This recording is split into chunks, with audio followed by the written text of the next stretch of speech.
Kokuzi FM nilotshiswa ngu-Aaron Shadow Mbonani kanatla langeMaphodlha idluli idlanga lifela kude leli-ke lidlanga lakakhozana uNtshebo ziphalakile ngumsongelo bamsongela bangamboni mzukwana bambona kopali lizela basithi lamula komakwabo liphimbo elokuhlala endlebeni zabathandi bezemidlalo abaningi abalalela iKwekwezi FM babuye babukele ne-SABC 1 bethekile ikoro yezokurhatjha nehlangothini lezokuthuthukisa kwelimi lesindebele. Umbonani usebenza iminyaka eminingi kuKwekwezi FM arhatjha zemidlalo ehlelweni lekuseni ifulela wanethwa abuye aphume ayokukhuzela imidlalo ehlukahlukeneko. Ibizelo lakhe lemkhamse iphasi zombelele lapho bekakhuzela khona zemidlalo. Angikhambe ngibhala ukuthi ngaza amagama ngaphandle kwalokho ke kwangisiza nokho ngathi nasele ngiya ebhekereni ephasi eFrance 98 awa ngasele ngikhona ukubadolokela.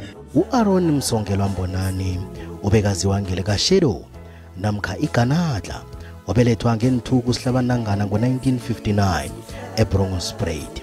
Wathoma urhatjha ku Radio Ndebele ngo1986 esele yaziwa ngeKwekwezi FM. Mphathi weKwekwezi FM uNkosinathi Nduli uthi iGanadlha bekusihlathulula imezwi esinothileko ngelimi nangelwazi elihlukahlukeneko elikhambisana nezamasiko.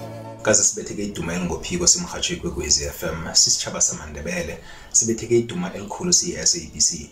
Sitsho nje ngombana ubaba uMbonani udlale indima eqakatheke khulu wenza kuningi khulu kwamambala uqinisekisa ukuthi akathuthukisi nje kwaphela ikoro yezokurhatjha kodwa nokuthuthukisa isindebele nesitjhaba samandebele sesiphelele. Rhatjhi wezemidlalo kuKwekwezi FM wathatha indawo yeGanadlha bona lithathe umhlala phasi uJoseph Tsima owaziwa ngoBig Joe ube nenkumbulo ezihle ngeGanadlha. Ngathi nangifikako mina emrhatshweni ngangizokwenza ihlelo elalivele lenziwa nguye kodwa na kwangikarako nokukhona ehlizweni nami engizokuhlala nakho ukuthi zange angibona njengomuntu ozokuthatha umsebenzi wakhe wangibona njengomuntu esizokusebenzisana sithuthukise umrhatsho iKwekwezi FM nangambala kwaba njalo ngasebenza naye isikhathi bewathatha umhlala phasi. Yikulu indima ayilimileko ekufundiseni abarhatjhi bezemidlalo ukurhatjha nokurhubhulula ngeendaba zemidlalo. Ngomnyaka opheleleko wathokozwa ngonongorwana kuba ngumakekere kezokurhatjha. Abanye abarhatjhi asebenze nabo kuKwekwezi FM bambukile umthunzi ngendlela yakhe ehlukileko yokwenza izinto nekhono lakhe lokwakha amagama wezemidlalo ngesindebele. Shadow Mbonani uzamkhumbula kunamagama amanengana ke akukhondile ukuthi awenze nanyana siwezwe ngaye lokho nakakhuzela ibhola. Amagama afana nakuthi walithatha walibeka phasi kwelikaziwa. Amagama afana nabo sele amswele offside.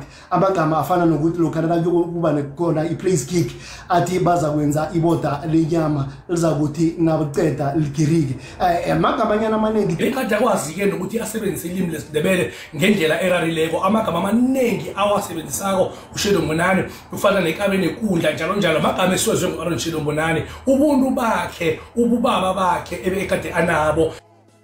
iGanadlha lithethe umhlala phasi ngo2021 kodwana nalapho besolo linesandla emfundisweni zesintu kunye nekuthuthukiseni abarhatjhi bezemidlalo kuKwekwezi FM.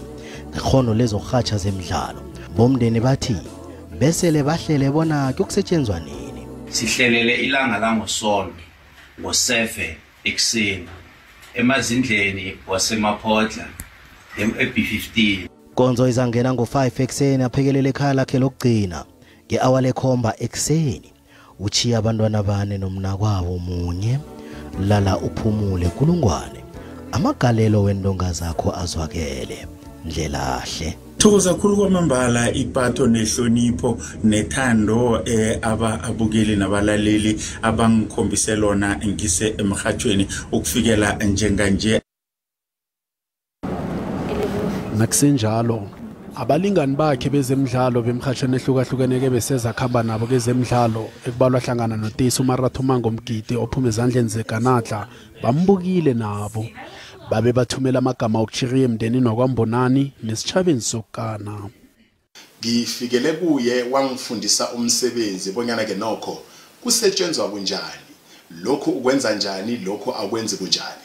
Azange athi nangifikako ku SABC athi kimi ngifike ngokuzomthathela umsebenzi wangivulela ihliziyo yakhe wangivulela izandla zakhe wangitshengisa umsebenzi indvodza lebeyilungile beyitikhandla emsebentini sathi nasifika thine SABC safikele etandleni takhe wasamukela ngetandla letimbili waphenza futhi wasifundzisa umsebenzi shangathi umphefumulo wakho Shadow ungalala ngekuthula ka boripana nka tlhalosa hore Mbonami ke segwari ke gapamphikela ke senatla ka motabeng tša kgaso ebile bo go tshwanetse ebile e le toka ya gore a fiwe sefoka sa go hlompha meshume mebotse ye a dirileng ke motsibile ka 1988 ha ke ne ke fihla mona SABC Shadow ke mongwe wa batho ba ile mang ka mohela ha ke ne ke fihla mona hobane ha ke fihla ke ne ke etsa sports mme le yena ke fumane a etsa sports ke motho ya neng a rata mosebetsi wa go le bila o tseba